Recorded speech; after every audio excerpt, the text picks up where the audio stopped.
बिस्मिल्लाहिर्रहमानिर्रहीम। अस्सलाम वालेकुम व्यूअर्स, मैं हूं फारूक जोहरी और आप देख रहे हैं जोहरी स्पीक्स। वीडियो का आगाज इस खबर के साथ कि गजा के अंदर अब तक इसराइली स्ट्राइक्स का सिलसिला जारी है। अब भी गजा के अंदर इसराइल ने स्ट्राइक्स के नतीजे में 104 फलस्तीनियों को शहीद कर दिया है, जिसमें 46 बच्चे भी शामिल हैं। अहले गजा के ऊपर इसराइल मुसलसल जुल्म के पहाड़ तोड़ रहा है, मुसलसल जुल्म कर रहा है। ऐसे में अमन मुआहिदा अब कहां गया है? आखिर अमन मुआहिदे की अब कोई बात क्यों नहीं कर रहा? अमन मुआहिदे को लेकर अब कोई बोल क्यों नहीं रहा? ट्रंप का तमाम मामला जो थे, क्या वो 10 अक्टूबर तक ही महदूद थे कि जब तक नोबेल प्राइज का ऐलान होना था? उसके बाद से इसराइल 12 बार जो है वो गजा के ऊपर स्ट्राइक्स कर चुका है, लेकिन ट्रंप इस हवाले से मुकम्मल तौर पर खामोश नजर आ रहे हैं। इसके साथ साथ जिन्होंने 20 मुमालिक ने इस अमन मुआहिदे के ऊपर दस्तखत किए थे वो भी खामोश हैं। इसराइल को रोकने के लिए, इसराइल को गर्दन पे जो है वो पट्टा डालने के लिए अब तक कोई भी अमली इक़दाम नहीं किया गया। आखिर इसराइल का ये जुल्म कब तक जारी रहेगा? और अब अहले फलस्तीन या अहले गजा का क्या हाल है, कुछ इस हवाले से आज के व्लॉग में मैं आपको बताऊंगा। और इसके साथ साथ मैं आपको ये भी बताऊंगा कि पाक अफगान मुज़ाकरात तो नाकाम हो गए हैं, लेकिन इस नाकामी के फौरी बाद अब पाकिस्तान के ऊपर दो तरफा जो है वो जंग के बादल मंडलाने शुरू हो गए हैं। दो तरफा मुहाज पाकिस्तान के खिलाफ खोला जा सकता है। इस हवाले से क्या तैयारियां की जा रही हैं? कौन से मुमालिक का गठजोड़ जो है वो बेनकाब हुआ है? आज के व्लॉग में इस हवाले से भी मैं आपको बहुत अहम तरीन खबर दूंगा। और रशिया के बारे में बताऊंगा कि जहां रशिया मिलियन ऑफ डॉलर्स का अपना नुकसान करवा रहा है यूक्रेन के हमले के नतीजे में, वहीं पर वो अपनी ताकत को मुसलसल बढ़ा रहा है। अमेरिका का कोना कोना रशिया के निशाने पर आ चुका है। ये किस तरह? आज के व्लॉग में बहुत अहम तरीन मैं इनसाइडर आपको देने जा रहा हूं, लेकिन तमाम खबरों की डिटेल में जाने से पहले जोहरी स्पीक्स को सब्सक्राइब करना ना भूलेगा और बेल आइकन का बटन प्रेस करना ना भूलेगा। और कमेंट बॉक्स में अपनी आरा से हमें जरूर कहा कीजिएगा कि आपने हमारे व्लॉग को कैसा पाया है। तो बढ़ते हैं, पहली अहम तरीन स्टोरी है हमारी। दुनिया भर में क्या हो रहा है, ये तमाम खबरें लेकर मैं आपकी खिदमत में हाजिर हुआ हूं। व्लॉग का आगाज मैं इस खबर के साथ करने जा रहा हूं कि गजा अमन मुआहिदे को इसराइल ने जूते की नोक पर रख दिया है।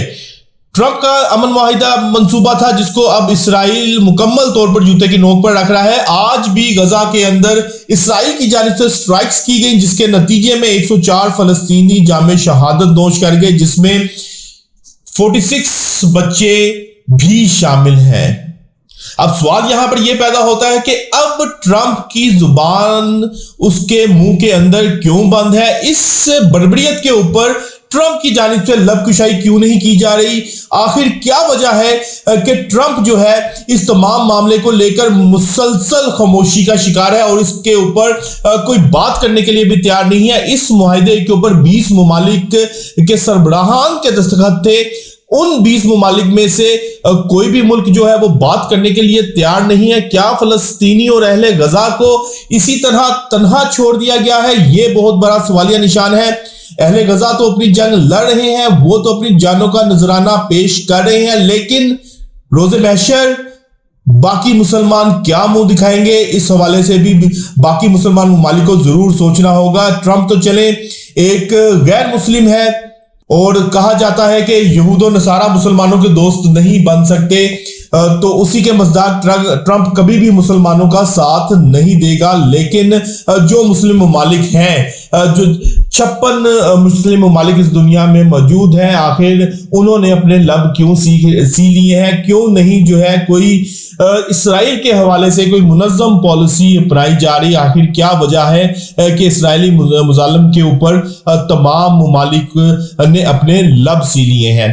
अब गजा की तो ये सूरत हाल है, लेकिन दूसरी जानिब जो बड़ी खबरें इस वक्त दुनिया की हैं और जो बड़ी डेवलपमेंट्स हैं उस वाले से मैं आपको आगाह करने जा रहा हूं कि यूक्रेन ने रूस के ऊपर बड़ा हमला कर दिया है। कई मिलियन डॉलर्स का रूस का नुकसान हो गया है और रूस ने भी जिसके जवाब में बड़े जो है वो तजर्बे किए हैं। आज के व्लॉग में कुछ इस हवाले से मैं आपको बताने जा रहा हूं। मैं आपको ये भी बताऊंगा कि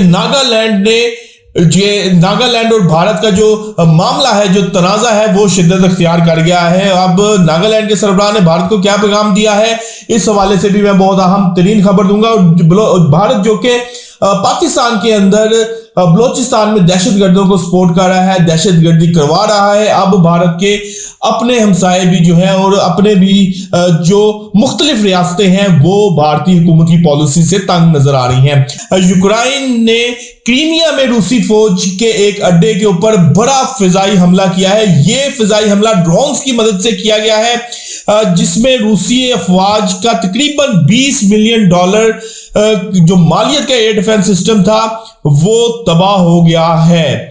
S-2 डिफेंस सिस्टम था जिसका निशाना बनाया गया है यूक्रेन की फौज की जानिब से ड्रोन्स के जरिए, वो मुकम्मल तौर पर तबाह हो गया है। और इसके साथ साथ जो रूस ने वहां पर 2 रडार स्टेशन भी इंस्टॉल कर रखे थे, वो भी तबाह हो गए हैं। यानी कि अब यूक्रेन और रूस की जो जंग है वो थमती हुई नजर नहीं आ रही, बल्कि ये जंग जो है अब मजीद फैलती हुई नजर आ रही है। इस जंग का दायरा कार अब फैलता हुआ नजर आ रहा है, जहां पर रशिया का इतना बड़ा नुकसान हो रहा है। रशिया को मुसलसल जो है $मिलियन ऑफ डॉलर्स का नुकसान बर्दाश्त करना पड़ा है। ना सिर्फ $मिलियन ऑफ डॉलर्स का नुकसान हो रहा है, बल्कि उनके बहुत से फौजी भी इस तमाम तर जो यूक्रेन और रूस की जंग है उसमें अपनी जानों से हाथ धो बैठे हैं। ऐसे में रूस अपनी ताकत को मुसलसल बढ़ा रहा है। अब रशिया की तैयारी अपने अरूज पर है। रशिया ने पोसिडोन मिसाइल टॉर्पेडो का कामयाब तजर्बा कर लिया है और प्यूटन का दावा है कि इसकी ताकत हमारे तमाम मिसाइल से ज्यादा है, तमाम जो टॉर्पेडो हैं उनसे ज्यादा है, और ये सबमरीन से लॉन्च किया जाता है और ये एटमी वॉर हेड भी लेकर जा सकता है। और प्यूटन का दावा है कि ये तबाहकुन और हलाकतखेज मिसाइल टॉर्पेडो है जिसका तजर्बा किया गया है। इससे कबल हमने देखा था कि रूस ने बड़े आजमी मिसाइल का भी तजर्बा किया था। 14,000 किलोमीटर जो था इसकी रेंज थी और ये हवा में तकरीबन 15 घंटे तक रह सकता है। ये भी जो है बैलिस्टिक मिसाइल था, एटमी वॉरहेड लेकर जाने की सलाहियत रखता था। जहां पर रशिया को यूक्रेन के साथ जंग में उलझाया हुआ है, लेकिन रशिया अपनी ताकत में मुसलसल इजाफा करता जा रहा है। और इस तमाम मामले में अब ऐसा महसूस हो रहा है कि जो यूरोपीय मुमालिक हैं वो भी जल्द इस जंग की लपेट में आने वाले हैं और इस हवाले से रशिया अपनी तैयारियों में मशगूल है। आज भी रशिया के 2 तैयारों को इंटरसेप्ट करके पोलैंड की जानिब से वापस भेजा गया और ये जो इंटरसेप्शन है वो आने वाले दिनों में एक बड़ी जंग का पेशहैमा भी साबित हो सकती है और जरा सी जो है चिंगारी जो है वो आग की सूरत इख्तियार कर सकती है। और आखिर में व्यूअर्स, भारत जहां पाकिस्तान के अंदर फितनतुल ख्वारिज और BLA को सपोर्ट कर रहा है, फंडिंग कर रहा है, बलोचिस्तान में दहशतगर्दी करवा रहा है, KPK में वो दहशतगर्दी में मुलविस है, वहीं पर भारत के अपने अंदर जो है वो हालात इतने अच्छे नहीं है। और जो भारत के साथ जो रियासतें हैं या भारत ने जिन रियासतों के ऊपर गासिबाना कब्जा किया हुआ है उन्होंने भी अब भारत के खिलाफ आवाज उठानी शुरू कर दी है। बात कर रहा हूं नागालैंड की।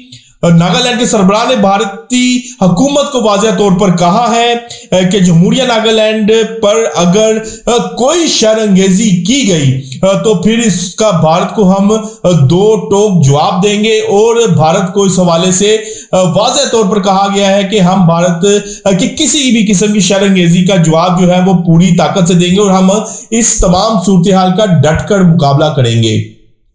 अब सूरत हाल यह है कि भारत जहां दूसरे मुमालिक में दहशतगर्दी करवा रहा है, खासकर पाकिस्तान में जो दहशतगर्दी हो रही है उसके बावजूद भारत के अपने अंदर जो है वो मामलात खासे खराब होते हुए नजर आ रहे हैं। और मैं आपको भारतीय हुकूमत को एक बात बहुत वसूख से और वार्न कर रहा हूं कि अगर भारत अपनी जो है मामलात से पीछे ना हटा, अपनी हरकतों से बाज ना आया तो भारत के अंदर भी एक ऐसी आग लगेगी कि जिसको बुझाना भारत के लिए भी मुमकिन नहीं होगा। अब सूरत हाल यह है कि भारत जहां दूसरे मुमालिक में दहशतगर्दी करवा रहा है, खासकर पाकिस्तान में जो दहशतगर्दी हो रही है उसके बावजूद भारत के अपने अंदर जो है वो मामलात खासे खराब होते हुए नजर आ रहे हैं। और मैं आपको भारतीय हुकूमत को एक बात बहुत वसूख से और वार्न कर रहा हूं कि अगर भारत अपनी जो है मामलात से पीछे ना हटा, अपनी हरकतों से बाज ना आया, तो भारत के अंदर भी एक ऐसी आग लगेगी कि जिसको बुझाना भारत के लिए भी मुमकिन नहीं होगा। व्यूअर्स, आज तक के लिए इतना ही। कल तक के लिए अपने मेजबान अपने भाई फारूक जौहरी को इजाजत दीजिएगा। अल्लाह हाफिज।